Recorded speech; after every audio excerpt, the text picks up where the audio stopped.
La última vez que vi la película de Winnie Pooh debió de haber sido hace más de 20 años.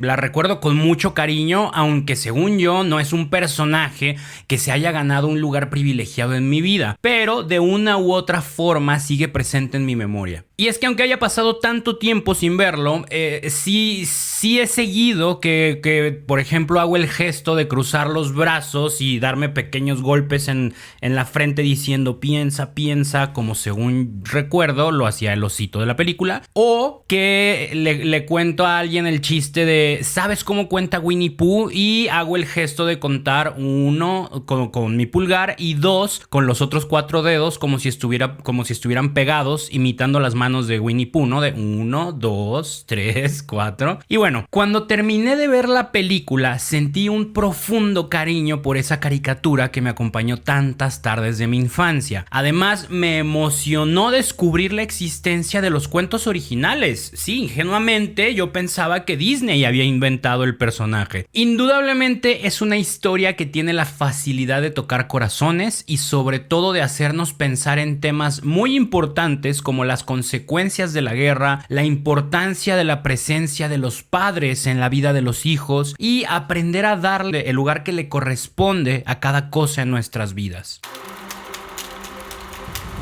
Soy Manu Casten y te doy la bienvenida a Reflexines, un podcast de la Sociedad Misionera de San Columbano en donde encontrarás algunas reflexiones sobre tus películas favoritas y spoilers, muchos spoilers. La premisa de la película es la siguiente. Se nos presenta una parte de la vida de Alan Milner, un habilidoso escritor británico que no encuentra inspiración en nada después de su experiencia en la Primera Guerra Mundial. Su estancamiento profesional provoca que su esposa se aleje temporalmente de él y de su hijo Christopher Robin, con quien tiene que aprender a relacionarse de una nueva forma al verse obligado a encargarse de él en todo sentido. Esta nueva relación se convierte en el conducto de inspiración que Alan necesitaba para retomar su carrera. Sin embargo, las consecuencias que esto traerá para él y su familia son mucho más grandes de lo que pudieran haber imaginado. Vamos con mis 3 momentos de la película. Momento 1, ya me cansé de hacer reír a la gente. Es fácil entender que la experiencia en una guerra es traumatizante para cualquiera que participe en ella. Y por lo que he leído e investigado, la Primera Guerra Mundial fue bastante horrible para quienes pelearon en ella. Batallas brutales cuerpo a cuerpo, condiciones horribles de vivienda, alimentación y salud, peleas interminables sin avances significativos, realmente un infierno en la tierra. En la película nos dejan saber lo traumático que fue para Alan, viendo cómo distintos sonidos o paisajes de la vida cotidiana lo transportaban inmediatamente a situaciones que vivió en medio del conflicto, lo que hacía que perdiera la razón momentáneamente ante el miedo de pensar que se encontraba nuevamente en la guerra. Conforme va recuperando la vida que tenía antes de la guerra, se va dando cuenta de que ya nada era igual para él. Mientras tanto, su esposa y su editor lo presionan constantemente para que siga escribiendo como antes. Y llega un momento en el que explota contra ellos y les grita diciendo: ya me cansé de hacer reír a la gente, quiero hacerlos entender. Hacerlos entender que la guerra es algo inútil y sumamente dañino para la humanidad. Alan está convencido de que el mundo necesita darse cuenta de ello y él siente esa responsabilidad en sus manos. Esta parte de la película me gustó mucho porque nos muestra ese punto de inflexión que todos podemos encontrar en nuestra vida, en el que nos damos cuenta de que somos capaces de hacer y decir mucho más de lo que estamos haciendo. Recuerdo que cuando comencé a tocar la batería, tenía 12 años, decidí hacer todo lo necesario para convertirme en el mejor baterista del mundo. Con el tiempo me di cuenta de que esa meta no era muy objetiva, pero me mantuve firme en la idea de ser uno de los mejores bateristas del país. Durante años mi vida giró en torno a la batería. Estudiaba varias horas al día y toda mi atención estaba enfocada en aprender todo lo que pudiera sobre el instrumento que amaba. Como a mis 17 años algo sucedió y las cosas comenzaron a cambiar dentro de mí. Recuerdo claramente que un día por la tarde estaba solo en casa y una idea se apoderó de todo mi ser. No podía dejar de pensar en que no quería quedarme siendo solo un baterista. Quería ofrecerle algo más de mí al mundo. Esta frase sonaba una y otra vez en mi cabeza Y bueno, comencé a analizarme y me convencí de que era capaz de hacer mucho más que solo tocar bien la batería. Visualicé mi vida unos años más adelante y me di cuenta de que no quería seguir dedicándole 6, 7 u 8 horas al día a estar sentado detrás de los tambores. Amaba tocar, lo disfrutaba muchísimo, pero dentro de mí sentía un llamado a hacer algo más, a encontrar la manera de servirle al mundo más allá de mi talento percutivo. Esa inquietud me llevó a comenzar un nuevo camino y luego otro y otro hasta llegar a donde estoy. Gracias a Dios sigo tocando batería y de hecho en los últimos 2 años ha renacido mi inquietud por adentrarme mucho más en el instrumento y retomar mis habilidades en el mejor nivel posible. Pero estoy convencido de que si me hubiera quedado enfocado en la idea de ser el mejor baterista del país y no me hubiera permitido distraerme entre comillas cambiando de rumbo, no hubiera crecido tanto como persona. No porque ser un músico enfocado en su instrumento sea algo malo, sino porque en mi caso particular sentí el llamado a hacer algo más. Soy de los que creen que no hay fórmulas generalizadas para todos. Pienso que la clave de una vida plena es hacerle caso a ese llamado particular que cada uno tiene. Entender que todos estamos llamados a hacer lo más que podamos por tener una vida y un mundo mejor. Y si ese llamado implica dejar de hacer aquello en lo que eres muy bueno, no tiene nada de malo. Mientras dejes de hacerlo por buscar crecer y no por miedo a no lograr algo con ello. Alan sintió la necesidad de hablar de algo más profundo, de llevar a la gente más allá de un entretenimiento y hacerlos reflexionar en lo que él consideraba algo urgente de atender. En mi caso sentí la necesidad de dejar de buscar solo ser un gran baterista. Quise aprender a comunicar de otras maneras lo que Dios ponía en mi corazón. Nunca descarté la música como herramienta para comunicar, pero estar sentado detrás de los tambores ya no me era suficiente. Hacerle caso a esa intuición no facilita las cosas. Alan tuvo que hacer cambios muy drásticos en su vida, incluso poniendo en riesgo su matrimonio y su trabajo, pero al final logró su cometido. Logró comunicar lo que él quería, aunque no de la forma que lo había pensado. A mí me pasó igual. Al decidir dejar de perseguir mi sueño de ser el mejor baterista, no sabía exactamente qué era lo que haría. Solo sabía que quería comunicarme mejor con la gente. Y sin tener una ruta clara en mi mapa, poco a poco las cosas se fueron dando. En su momento volví a la escuela para terminar la preparatoria, aprendí a tocar otro tipo de instrumentos, lo que me permitió viajar mucho más sin el temor de tener que dejar de hacer música por no poder viajar con la batería. Eso también me permitió aprender a escribir letras de canciones. Me nació la pasión por comunicarme a través de la escritura, la fotografía, los videos. Estudié una licenciatura, muchísimos cursos de distintos temas. Llegó mi enorme pasión por la lectura y la escritura y tiempo después me incursioné en el mundo del podcast, las reseñas de películas y mis estudios de la maestría. En mi caso, los caminos que se han abierto han sido muy variados. En tu caso, puede ser que las cosas no cambien tanto en la forma, pero estoy seguro de que todos, en más de una ocasión, nos encontraremos ante la oportunidad de sentirnos llamados a hacer algo más trascendental de lo que estamos haciendo. Algo que le aporte mucho bien a la vida de la gente a nuestro alrededor. Y como lo dije antes, estoy convencido de que la clave para tener una vida plena está en hacerle caso a esa intuición que te hace querer hacer las cosas de forma diferente. Dios te ha dado todo lo necesario para comenzar a ver el mundo de forma distinta y te dará lo necesario para que hagas las cosas de forma que tu vida sirva de testimonio para demostrar que la vida puede ser mejor de lo que ya es. Momento número 2, paseando en el bosque. El ruido y el estilo de vida en la ciudad se habían convertido en un constante recordatorio del terror de la guerra para Alan. Así es que junto con su familia se mudan a una casa de campo. Allí esperaba encontrar la inspiración necesaria para retomar su habitual ritmo de trabajo. Daphne, su esposa, se encargaba de que la vida de todos girara en torno a que Alan pudiera escribir. Christopher, su hijo, y Olive, su nana, tenían rotundamente prohibido hacer ruido en casa si Alan se encontraba en su despacho. Al niño tampoco se le permitía dirigirle la palabra a su papá en horas laborales para no distraerlo. El tiempo avanzaba y la familia se acostumbraba a su nueva vida en el bosque, pero Alan seguía sin poder escribir nada de lo que su corazón le pedía. Mientras tanto, su esposa y su editor seguían ejerciendo presión para tener material nuevo. Para Daphne, esta situación se vuelve desesperante a tal grado que decide irse de casa, sentenciando a Alan a que no volverá hasta que él escriba algo de nuevo. Al poco tiempo, Olive se ve en la necesidad de ausentarse por varias semanas también, por lo que Alan, de un día para otro, se ve obligado a hacerse cargo de su hijo a tiempo completo. Las cosas no comienzan de manera fácil. La rutina rutina del niño choca por completo con la del papá. Sin embargo, poco a poco van logrando compenetrarse. Los ratos de juego se vuelven cada vez más atractivos para ambos y sus paseos por el bosque se convierten en su actividad preferida. En aquellas tardes, Christopher encontró la relación que nunca había tenido con su papá y Alan encontró la inspiración que había perdido. Comprender que las condiciones ideales no existen y en muchos casos esas condiciones que según nosotros o la gente a nuestro alrededor considera como ideales son realmente un freno. Daphne se esmeró en que nada interfiriera con el trabajo de su esposo, pero ese ambiente controlado era precisamente el que estaba arruinando silenciosamente su creatividad. Alan necesitó salir de la rutina y romper el orden establecido para encontrarse de nuevo con la inspiración. Al pasar tiempo con su hijo pudo escucharlo y conocerlo mejor, y ahí cara a cara con su mejor creación en medio de la naturaleza fue que se conectó con su impulso creador. A mí me ha pasado en repetidas ocasiones que me enfoco tanto en los pendientes del trabajo que me desconecto por completo de las cosas a mi alrededor. He pasado etapas en las que por meses lo primero que hago al despertar es prender la computadora y ponerme a trabajar. En ocasiones es mi esposa la que incluso se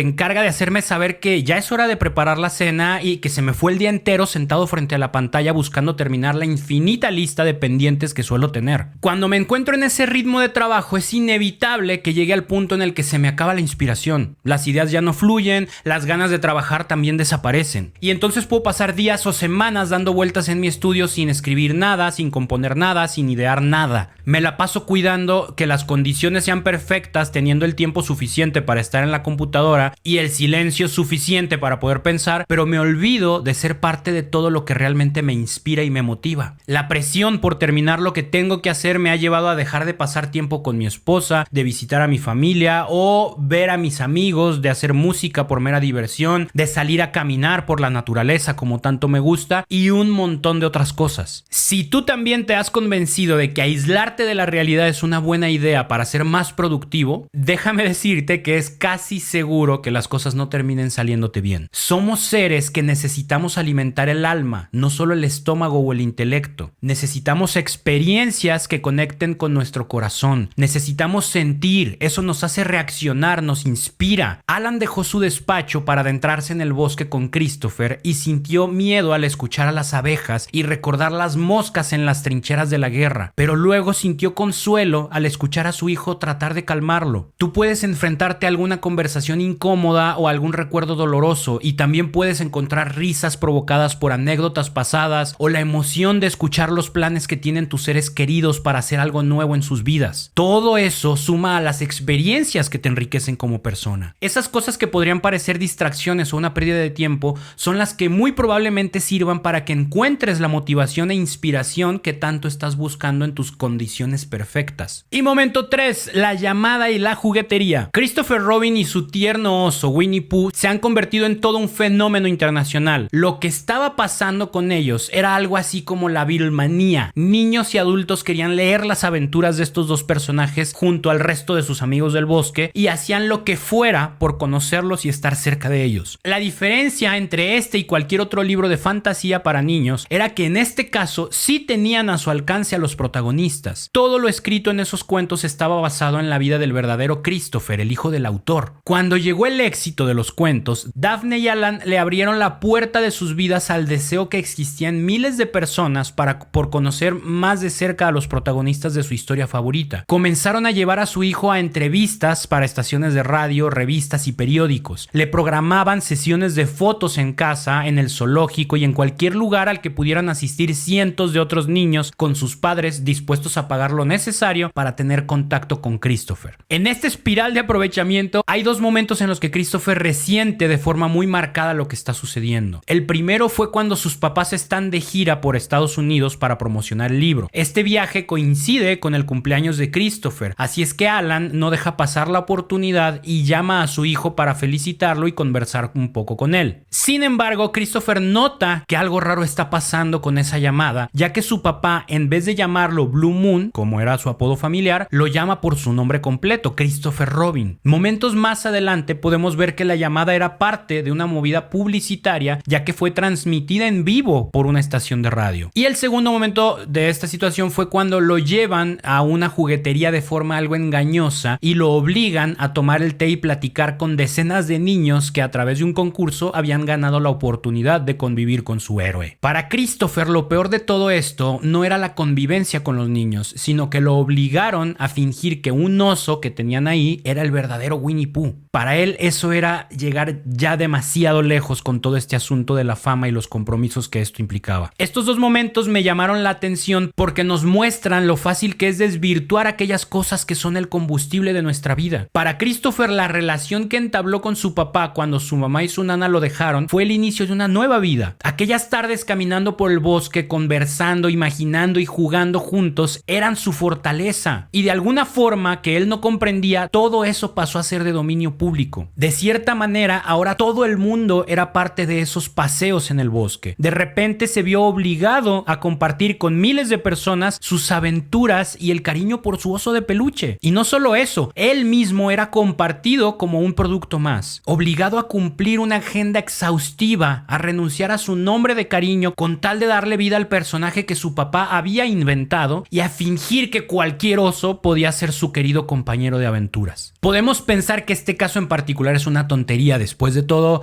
el problema parecía girar en torno a un simple oso de peluche. O podríamos argumentar que toda esa fama y los compromisos publicitarios se justificaban por los beneficios económicos que le trajeron a la familia. Pero además de considerar que todo eso le sucedió a un niño y que de seguro eran demasiados cambios que digerir de la noche a la mañana a su edad, quiero que reflexionemos en que eso nos puede pasar a nosotros también. Por ejemplo, en el mundo de la música católica hay muchísima gente que se dedica a cantar y tocar misas contratadas. Por lo regular te buscan para hacer el coro que canten unos 15 años, un bautizo, una boda, un funeral. En la ciudad donde vivo, Guadalajara, ese mercado es muy prolífero. Todo el tiempo hay misas que celebrarse y son muchísimos los músicos que trabajan en eso. Incluso varios viven completamente de ese trabajo. Entre todos esos músicos hay una variedad bastante interesante. Hay quienes no son creyentes y lo ven como mero trabajo, pero entiende que para mucha gente estas celebraciones tienen un significado profundo y se comportan con gran respeto. Hay quienes ni son creyentes ni les interesa respetar. Ellos van, tocan, se la pasan platicando o en el celular y al final guardan su instrumento, cobran y se van para la siguiente misa. También los hay que creen, aunque no son tan practicantes o cercanos a la religión, y aprovechan que este trabajo les permite darse una vuelta cada semana a visitar a Dios, pero es lo más que se van a acercar a algo que huela a religión. Y están aquellos que se han comprometido con su fe, que buscan tener una relación viva con Dios y que han decidido poner su talento al servicio de la iglesia y sensatamente aceptar una remuneración económica que compense la dedicación que ofrecen y que implica cosas como el tiempo que entregan, la preparación que se necesita tener y el desgaste de su equipo de trabajo. Con todos los demás tengo mis distintas opiniones que creo que no viene al caso tocarlas. Me quiero enfocar en este último tipo de músicos cantores de misas. Yo soy fiel partidario y defensor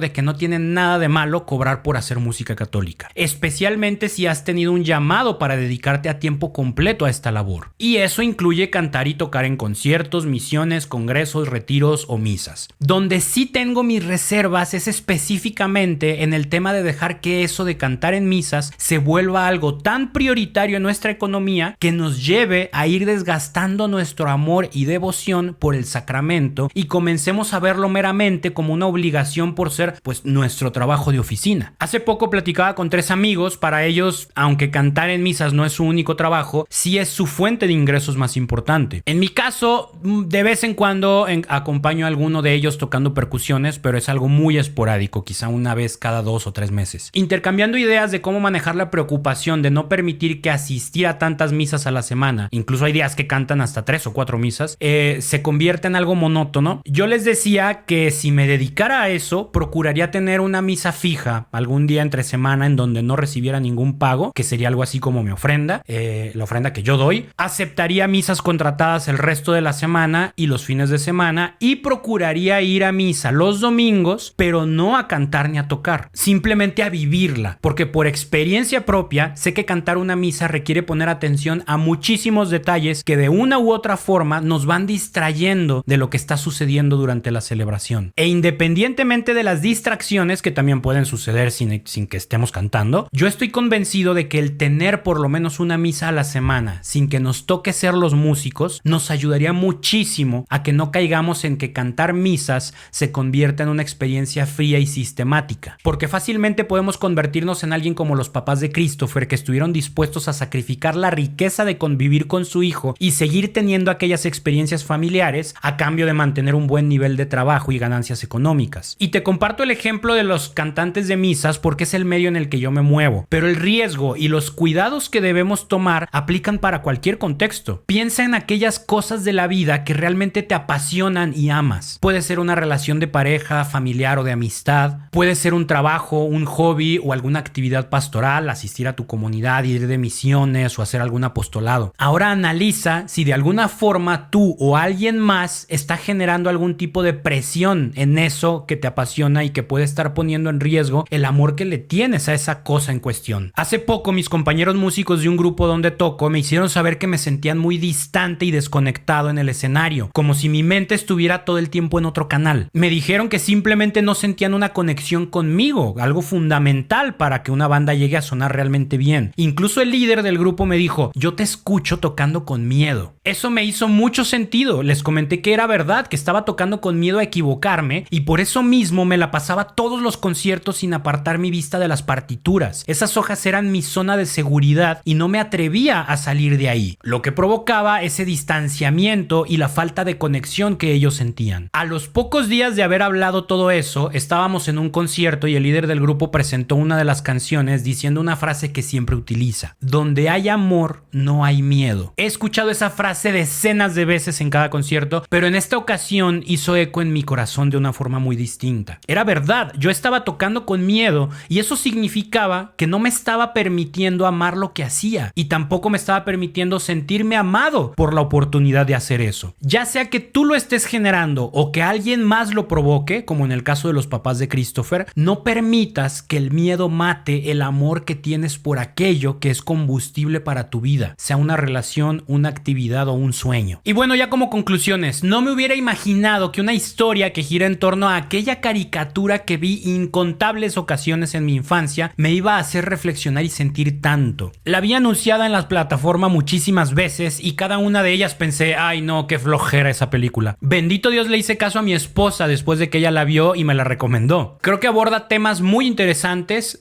tiene sus toques chistosos y también llega a conmoverte bastante. Ciertamente de primera instancia puede parecer una película muy empalagosa, pero no llega a serlo, se disfruta muy fácil. Como ya sabes, te recomiendo verla con tus compañeros de comunidad o tu familia y al terminarla compartan sus respuestas a las siguientes preguntas. ¿Hay alguna situación del mundo que te inquieta el corazón? Por ejemplo, la gente que vive en la calle, los enfermos en los hospitales o sus familias que pasan horas ahí sin siquiera poder ir a comprar algo de comer, el tema del cuidado ambiental, etc. Identifica eso que te inquieta y en lo que te gustaría hacer algo para solucionarlo. Compártelo con los demás y veamos si surgen algunas ideas sobre cómo puedes comenzar a trabajar en ello. Recuerda que no es necesario tener desarrollado todo el plan de un proyecto enorme para comenzar. Con una pequeña acción es suficiente para arrancar. Después Dios dirá si ese camino debe hacerse más grande o no. Segunda, piensa en algunas actividades que disfrutas mucho y que últimamente no te has dado el tiempo de realizar. ¿Hace cuánto que no ves a esa persona con la que tanto disfrutas pasar el tiempo? ¿O hace cuánto que no sales a pasear por aquel lugar que tanto te gusta? ¿O hace cuánto que no comes eso que te encanta saborear? Haz una pequeña lista de las cosas que extrañas, ve cuáles sí están en tus manos recuperarlas y aparta espacios en tu agenda para hacerlas en las siguientes semanas. Y 3, ahora piensa en esas cosas que amabas hacer y que por temas problemas de trabajo o rutina han ido perdiendo sentido en tu vida. Quizás se han vuelto monótonas, quizá como ahora te pagan por eso, te preocupa más de lo que te divierte, quizá han cambiado las personas con las que lo hacías y ya no te emociona tanto como antes. No importa qué es lo que haya provocado que las cosas se sientan diferentes ahora. Date el tiempo de saborear las buenas sensaciones que antes te dejaba esa actividad y busca la manera de recuperarlas. Contacta a quien tengas que contactar, muévete al lugar que necesites, elige la forma de hacer lo que sea necesaria. Encuentra la forma de sacarle la vuelta al tedio que te ha arruinado eso que tanto disfrutabas. Arrebátaselo y recupera tu fuente de gozo. Y si tienes problemas para encontrar las respuestas a alguna de estas 3 preguntas, escríbeme en mis redes sociales y te ayudo a encontrar la manera de resolverlas. Mi Instagram es